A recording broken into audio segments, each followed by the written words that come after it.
ఓం శ్రీ గురుభ్యో నమ. ఓం శ్రీ మాత్రే నమ. మార్చి 3వ తారీఖున మధ్యాహ్నం 3:20 నుండి 6:47 వరకు కూడా పాక్షిక చంద్రగ్రహణము. కొన్ని దేశాల్లో సింగపూర్, చైనా వంటి దేశాల్లో సంపూర్ణ చంద్రగ్రహణం అంటే కేతుగ్రస్తమైన చంద్రగ్రహణం మనకు మార్చి 3వ తారీఖున ఏర్పడుతుంది. మన భారతదేశంలో సహజంగా పాక్షికంగా కొద్ది స్పర్శ మాత్రమే కనపడుతుంటుంది. ఆ కొద్ది స్పర్శతోటి మన వాళ్ళు చాలామంది కూడా భయభ్రాంతులు చెందే అవకాశాలు అనేవి ఉంటాయి. కాబట్టి ప్రత్యేకంగా ఈ వీడియో చేయబడింది. సహజంగా సూర్యుడు చంద్రుడు మధ్యలో భూమి ఉన్నప్పుడు, చంద్రుడు రాహు దగ్గర కానీ కేతువు దగ్గర కానీ ఉన్నప్పుడు మనకి చంద్రగ్రహణం అనేది ఏర్పడుతుంది. ఇది కేతుగ్రస్త పార్షల్ లూనార్ ఎక్లిప్స్ అంటాం మనం. ఈ పార్షల్ లూనార్ ఎక్లిప్స్ వల్ల ఎలాంటి ఫలితాలు రాబోతున్నాయి అంటే 320 దగ్గర నుంచి 647 వరకు కూడా గ్రహణం ఏర్పడుతుంది.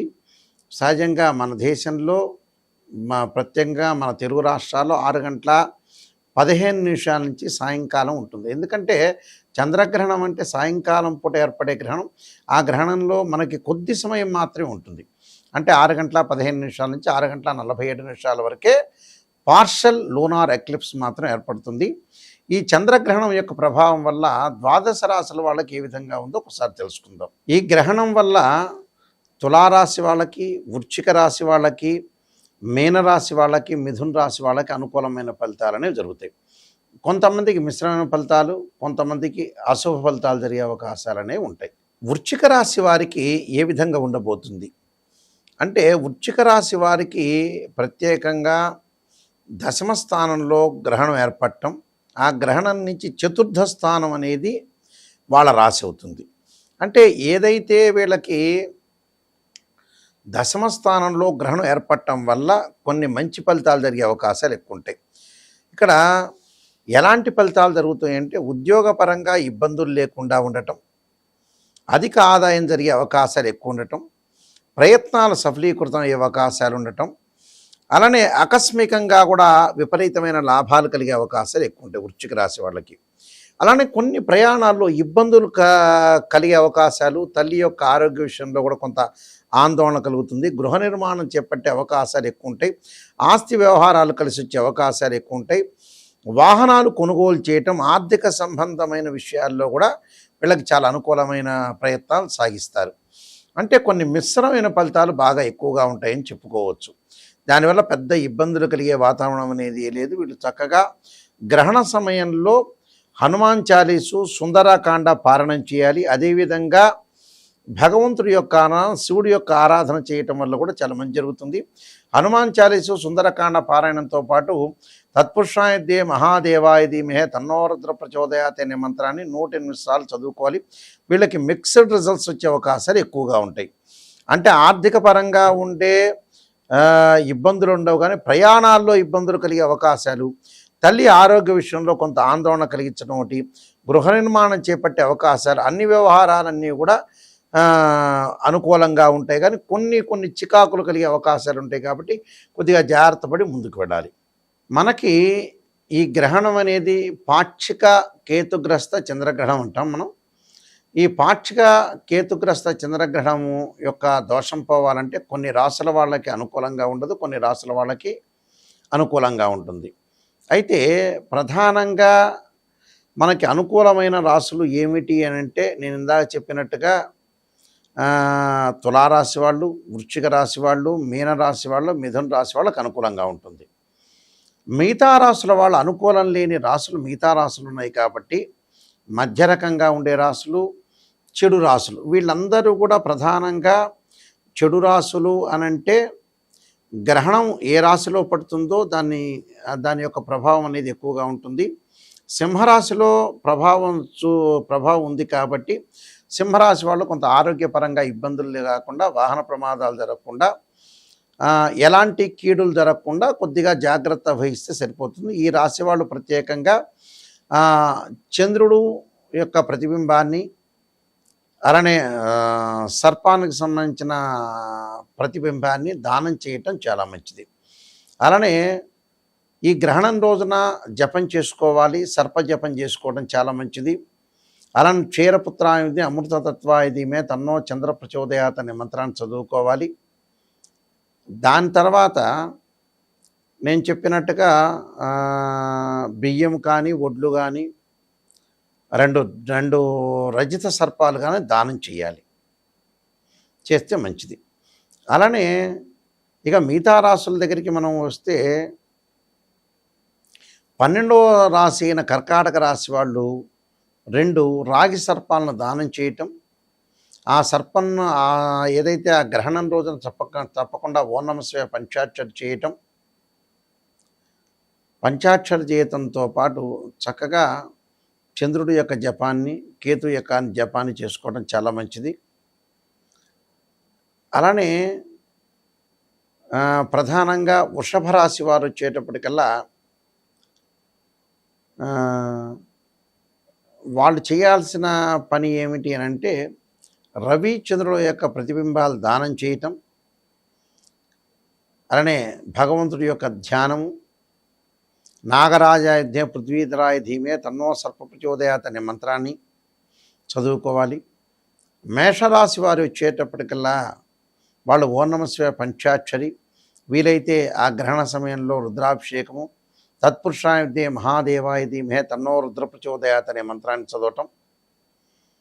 కుంభరాశి వారు ప్రధానంగా వాళ్ళు చేయాల్సినది ఏమిటంటే 2 వెండి సర్పాలని చిన్న చిన్న సర్పాలకి పూజ చేసి సర్పసూక్త పాశుపదాస రుద్రాభిషేకం చేసి శివలింగం పెట్టి ఆ 2 సర్పాలని దానం చేయటం, ఉలవలు మినుములు దానం చేయటం చాలా మంచిది. మకర రాశి వాళ్ళు 10 శివలింగాలు పెట్టి సర్పసూక్త పాశుపదాస రుద్రాభిషేకం, మినుముల మీద ఉలవల మీద 2 సర్పాలను పెట్టి బ్రాహ్మణుడికి దానం చేయటం, వీలైతే కేతు జపం చంద్ర జపం చేయటం చాలా మంచిది.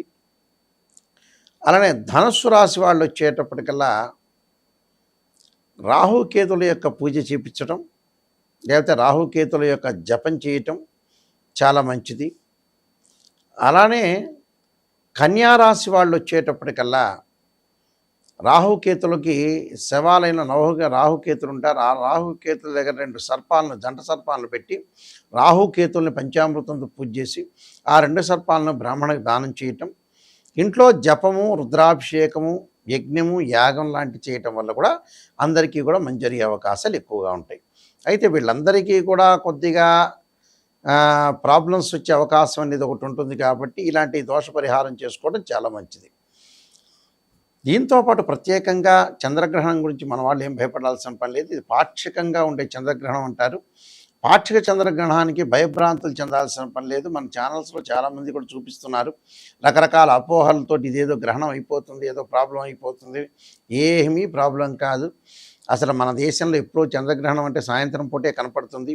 ఇది మధ్యాహ్నం పూట ఉంది అని అంటే వేరే వేరే దేశాల్లో సాయంకాలం పూట కనపడే అవకాశాలు ఉంటాయి. కాబట్టి ఆ సమయాన్ని బట్టి మనం బాధపడాల్సిన అవసరం ఏమీ లేదు. గ్రహణ ప్రభావం అనేది చాలా తక్కువగా స్వల్పంగా ద్వాదశ రాశుల మీద పడుతుంది. అయితే ఏదైనా సరే ఇవన్నీ కూడా గోచారరీత్యా ఫలితాలు అంటారు. ఈ గ్రహణ దోషం కూడా గ్రహణ గోచారం అంటారు. జన్మజాతకాన్ని అనుసరించే విషయాలు అనేవి కానే కావు. భయపడాల్సిన పనేమీ లేదు. అలా ఏదో నాకు నెగిటివ్ జరిగిపోతుంది అనే అపోహ అనేది పడాల్సిన అవసరం లేదు. అయితే ప్రత్యేకంగా నా దగ్గర ఎవరైనా సరే రాశిఫల జాతకపరంగా చెప్పించుకునేవాళ్ళు నా నెంబర్ స్క్రీన్ మీద స్క్రోల్ అవుతున్న నెంబర్ ఉంది, ఆ నెంబర్కి కాల్ చేయొచ్చు. నేను నెంబర్ ఆఫ్ ఆస్ట్రాలజీ బుక్స్ రాశాను. కాలసర్ప యోగము, కాలసర్ప యోగ చంద్రిక, రాహుకేతులు, ఛాయాగ్రహాలు, అలానే పుత్రగణపతి వ్రతము, వాహ మార్తాండము, జాతక చంద్రిక, సర్వదేవతా గోత్రులు పార్ట్ 1 పార్ట్ 2, స్వప్నశాస్త్ర ఫలదీపిక, ప్రొడక్షన్ ఆఫ్ ఆస్ట్రాలజీ, ఇలాంటి నెంబర్ ఆఫ్ ఆస్ట్రాలజీ బుక్స్ రాశాను. ఏదైనా ఒక రాశిచక్రాన్ని అనాలిసిస్ చేయాలంటే మీరందరూ కూడా గమనించాల్సిన విషయం ఏమిటంటే ఫస్ట్ జాతకంలో పాజిటివ్ కంటే కూడా యాక్చువల్గా నెగిటివ్ ఎక్కడ ఉంది అని తెలుసుకోవాలి. పాజిటివ్ అంటే ఏమిటి మనకు తెలుసా? పాజిటివ్ మనకు ఎలా జరగబోతుందని, మన భవిష్యత్తు మనకి ఏ మనిషికైనా సరే మేము చెప్పకముందే అతని యొక్క లోపాలు తెలుస్తాయి, అతని యొక్క క్యారెక్టర్లో ఉండే విషయాలు తెలుసు, అన్ని రకాలుగా తెలుసు. నెగిటివ్ తెలుసుకొని ఆ నెగిటివ్ ఎప్పుడు అనేది పోతుందని తెలుసుకోండి. మీరు నెగిటివ్ చెప్పించుకోండి. ఎక్కడైనా సరే గురువు గారి దగ్గరికి వెళ్ళినప్పుడు పాజిటివ్, నెగిటివ్ రెండూ ఉంటాయి. ఆ నెగిటివ్ తెలుసుకున్నామంటే ఇప్పుడు ఒక మనిషిలో వ్యక్తిత్వంలో 50% పాజిటివ్ ఉంటుంది, 50% నెగిటివ్ ఉంటుంది. పాజిటివ్ తెలుసుకోవాల్సిన అవసరం దానికంటే కూడా నెగిటివ్ తెలుసుకుంటే ఆ 50% మనం తగ్గించుకుంటే 100% పాజిటివ్ అవుతాం. ఎందుకంటే శ్రేయ లోపం పెరుగుట పెద్ద విద్య, లోపం ఎరిగిన వాడే పూర్ణుడవుతాడు. అందువల్ల నిజాన్ని తెలుసుకోండి. నిజాన్ని తెలుసుకొని ముందుకు వెళ్తేనే మంచిది. చాలామంది కూడా పాపం నెగిటివ్ అంటే ఇష్టం లేదు, పాజిటివ్ అంటే ఇష్టం. పర్లేదు, ఆ పాజిటివ్ చెప్పుచ్చుకొని మన అబద్ధాల ముసుగులో జీవించాల్సిన అవసరం లేదు. వాళ్ళే నష్టపోతారు. ఎప్పుడూ కూడా మన లైఫ్ని మనం ఎప్పుడూ కూడా మోసం చేసుకోకూడదు. సత్యాన్ని గ్రహించుకోవాలి. ఇలాంటి విషయాలన్నీ కూడా గ్రహించుకోండి. ఇవన్నీ గోచార రీత్యా ఫలితాలే కానీ బర్త్ చార్ట్ అనుసరించే విషయాలు కాదు. బర్త్ చార్ట్ అంటే D16 చార్ట్స్ అన్నీ కూడా మనం అనాలిసిస్ చేసి ముందుకెళ్తేనే పర్ఫెక్ట్గా వస్తుంది. www.nayakanti.com కానీ nayakanti.in కానీ మీరు చూడండి. చూసిన తర్వాత మీరు జాతకపరంగా ఎవరైతే నిజంగా జాతకాన్ని చెప్పించుకునే వాళ్ళు మాత్రమే నాకు ఫోన్ చేయండి. బాగుపడాలి, నిజం తెలుసుకోవాలనే వ్యక్తులు మాత్రమే ఫోన్ చేయండి. మీ అందరికీ కూడా గ్రహణం వల్ల ఎలాంటి ప్రాబ్లమ్స్ వచ్చే అవకాశం లేదు. ఏం భయపడాల్సిన పని లేదు. మీ అందరికీ కూడా ఈ శ్రీ పరమేశ్వరుడి యొక్క కరుణాకటాక్షం ఉండాలని ఆశిస్తూ సర్వే జనా సుఖినో భవంతు.